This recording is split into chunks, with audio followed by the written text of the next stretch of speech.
இன்றே டவுன்லோட் செய்து உங்கள் ஃபேவரட் ஷோக்களை என்ஜாய் பண்ணுங்க.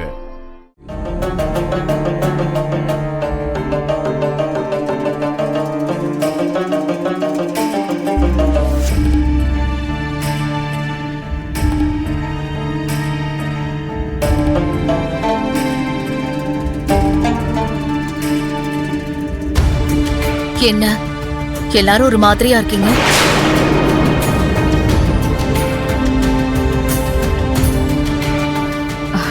ஒண்ணும் இல்லக்கா, நீங்க இன்னும் வரலையேன்னு பாத்துட்டு இருந்தோம், அதுக்குள்ள வந்துட்டீங்க.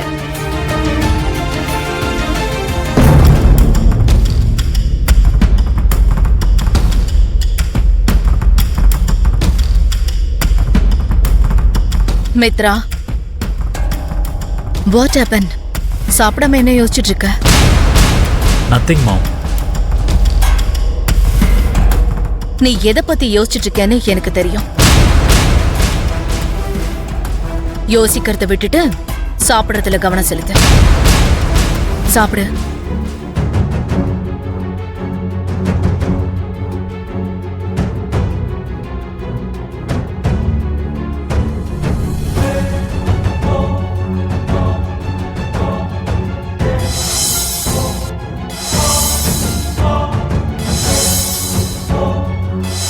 சுதீர், இங்க எல்லாருமே சாப்பிட்டு முடிச்சிட்டோம்.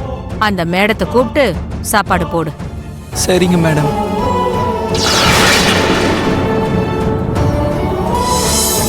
இங்க நாங்க எல்லாரும் குடும்பமா உட்காந்து சாப்பிட்டுக்கிட்டு இருக்கோம். எங்க குடும்பத்தோட சம்பந்தம் இல்லாதவங்களுக்கு இங்க எங்களோட உட்காந்து சாப்பிட உரிமை இல்ல. எப்ப நீ இந்த வீட்டு வாசப்படியை தாண்டி போனியோ, எப்ப நீ விவாகரத்து வேணும்னு முடிவு பண்ணியோ, அப்பவே இந்த வீட்டு மருமகங்கிற அந்தஸ்தை நீ இழந்துட்ட. லக்ஷ்மி அண்ணி, எல்லாரும் சாப்பிட்டுட்டு போயிட்டாங்க அண்ணி. உங்களுக்காக எல்லாம் ரெடியா எடுத்து வச்சிருக்கேன், வாங்க நான் பரிமாறுறேன். நீ வீட்டுக்கு கிளம்பு, நான் சாப்பிட்டுக்கிறேன். அப்படி இல்ல அண்ணி, நான் உங்களுக்கு பரிமாறிடுறேன். உனக்கு ஏற்கனவே ரொம்ப லேட் ஆயிடுச்சு, நீ வீட்டுக்கு கிளம்பு, நான் பாத்துக்கிறேன். சரிங்க அண்ணி.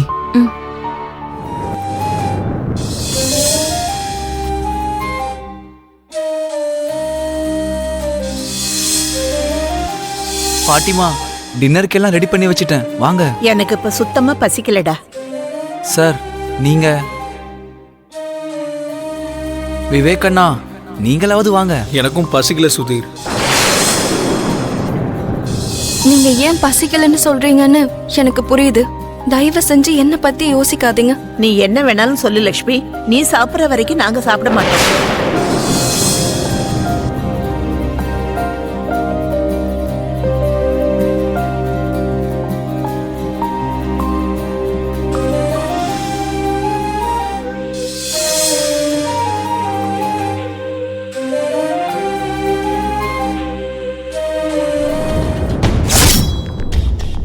ஆண்டி, லக்ஷ்மி எப்படியும் இங்கிருந்து போயிடுவாள். அவ இருக்கிற வரைக்குமாச்சு தனியா சாப்பிடும் போது நம்ம கொஞ்சமா கம்பெனி கொடுக்கலாம். நீங்க என்ன சொல்றீங்க? You're right Manisha. இப்படி ஒத்தையடி பாதையில போறவங்களுக்கு ஆறுதலை கொடுத்தா நமக்கு கொஞ்சம் புண்ணியம் கிடைக்கும்ல. லக்ஷ்மி, நான் பரிமாறட்டுமா? என்ன லக்ஷ்மி இது கூச்சப்படுற? நானே பரிமாறுறேன்.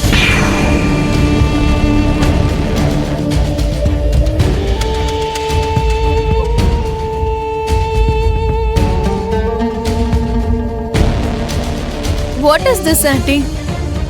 எதுக்கு கொஞ்சம் கொஞ்சமா பரிமாறிட்டு இருக்கீங்க? மொத்தமா கொட்டிடுங்க.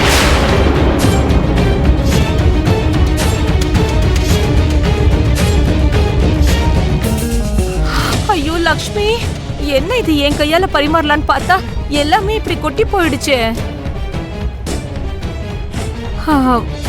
இப்ப என்ன சாப்பிடுவ லக்ஷ்மி? சாப்பிடவும் எதுவுமே இல்லையே. பாவம், நீ தண்ணி குடிச்சிட்டு படுத்துக்கிறியா?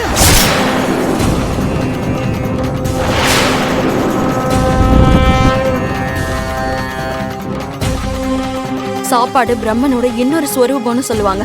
அதோட அருமை அதை விளைக்கிற விவசாயிக்கும், பசியோட பட்னியா தூங்குற ஆட்களுக்கும், உழைச்சி வாழ்ற மக்களுக்கும் மட்டும்தான் அது தெரியும். உட்கார்ந்து சாப்பிடுறவங்களுக்கும் காலு கிட்டே எல்லா வேலையும் நடக்கிறவங்களுக்கும் அதோட மதிப்பு எப்பவுமே தெரியாது. உணவோட அருமை கூடிய சீக்கிரம் உங்களுக்கு தெரியற மாதிரி பண்ணணும்னு நான் அந்த சாமி கிட்ட வேண்டிக்கிறேன்.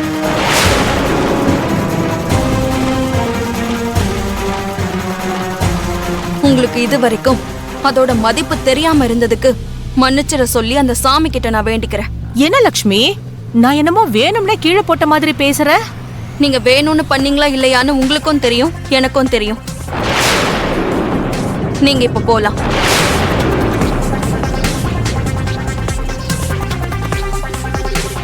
என்ன மனிஷா இது? நான் வேணும்னே பண்ண மாதிரி எல்லாம் பேசிக்கிட்டு இருக்கா? என்ன இவ ஓவர பண்ணிட்டு இருக்கா? போனா போகுது பரிமாறலான்னு பார்த்தா வாய்க்கு வந்தபடி எப்படி எல்லாம் பேசுறா பாரு. ச்சே.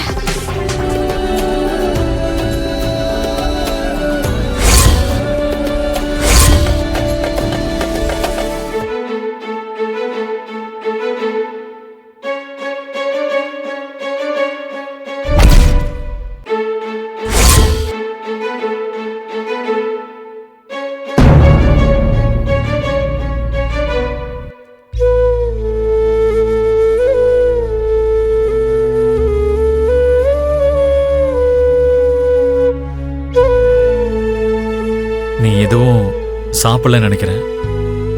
இந்தா.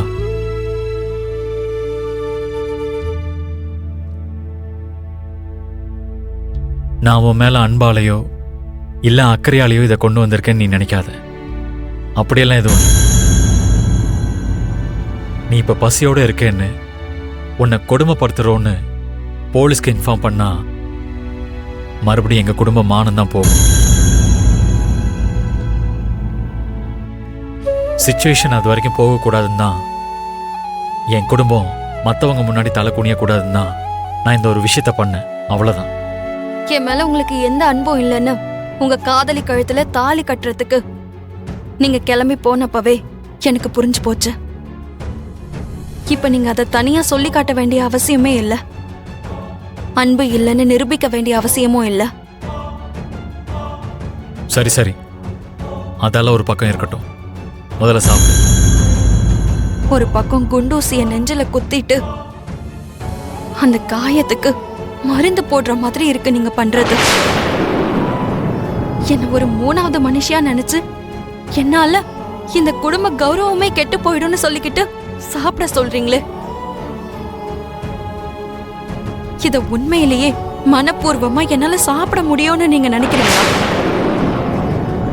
இத சாப்பிட்டுட்டு வயிறை நிரப்பிக்கிட்டு நான் நிம்மதியா படுத்து தூங்குவேன்னு நினைக்கிறீங்களா?